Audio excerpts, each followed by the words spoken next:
Hey there guys, welcome back to the channel. I've just watched Aston Villa v Manchester City in the Carabao Cup Final, and Man City have won their third League Cup title in a row. They beat Aston Villa 2-1.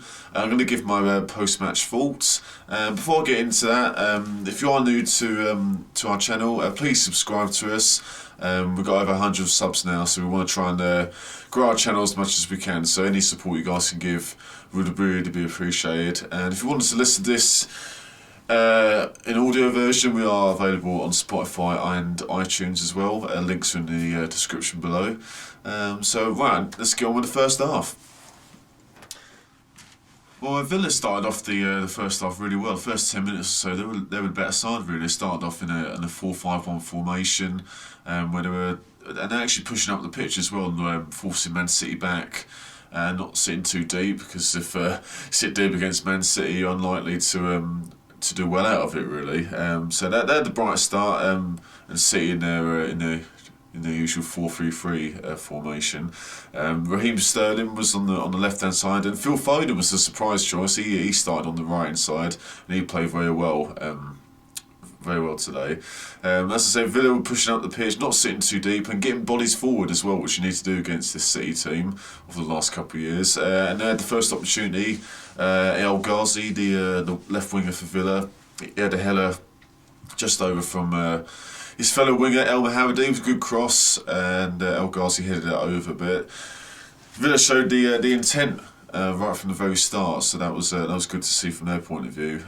But from then onwards, 10 minutes onwards, Villa were getting back in numbers and defending a little bit deeper, but their transitions from left to right, they were sort of nullifying the City threat, as City were getting more possession, but not quite penetrating as they usually are. But eventually, when you've got quality players, they made a difference for any side. So 20 minutes, that man, Sergio Aguero, loves scoring in the big games. He scored in the 2018 final against Arsenal. Scored again today, albeit via deflection off Tyrone Mings. It was a good ball by Rodri, out wide to Phil Foden. He headed it down to Aguero, who got his shot away, and as I say, took a deflection off Mings, which took it past the goalkeeper. But the thing about Phil Foden, he was right on the line, but he held his run really well.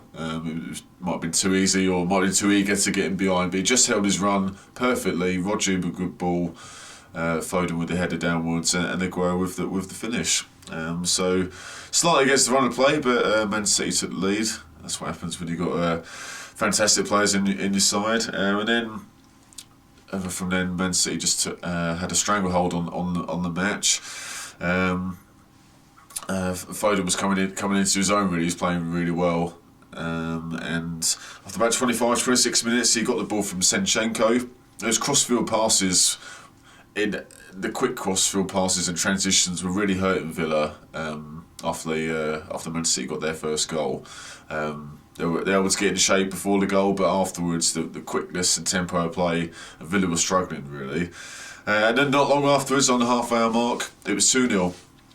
Rodri from a simple corner really. The corner shouldn't have been given. Jack Grealish and Gundogan, were tackling each other, trying to get the ball with each other, and it ended up coming off Gundogan. It should have been a goal kick, but it was wrongly given as a corner. And from the resulting corner, Gundogan himself took the corner, it come in.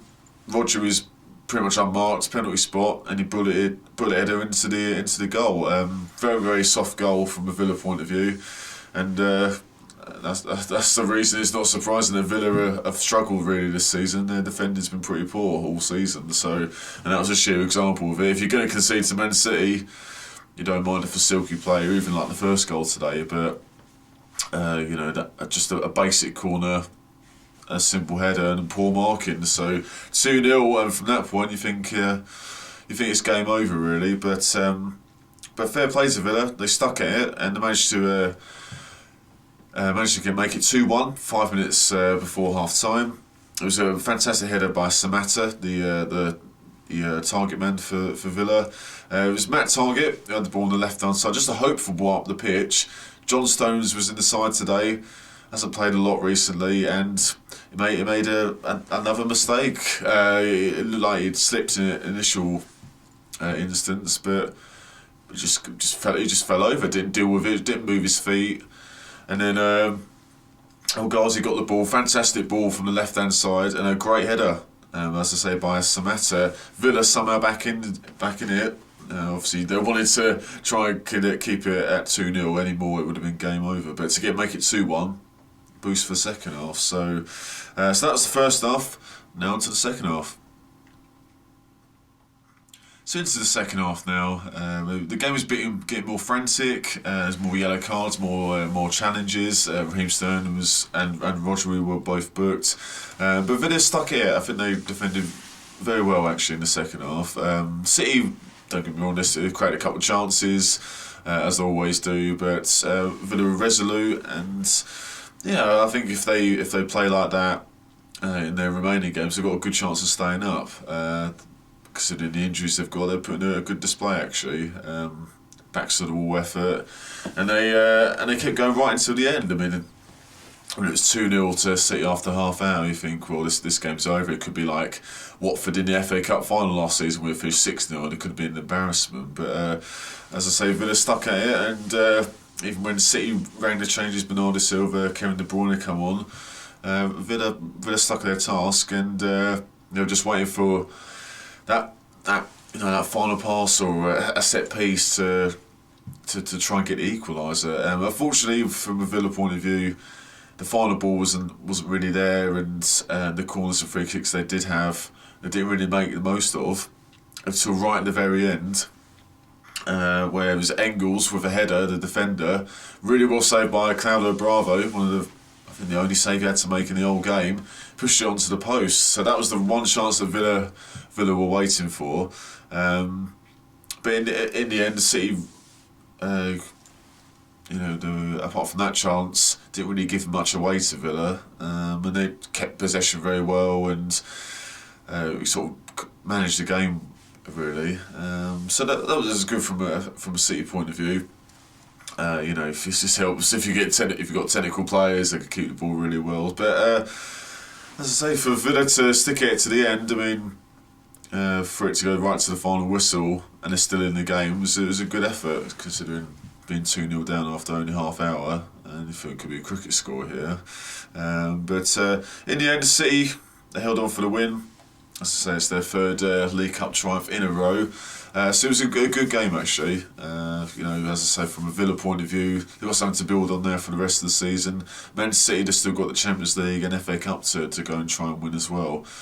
So it was a more competitive game than I think a lot of us thought it would be, especially after the first 30-35 minutes or so.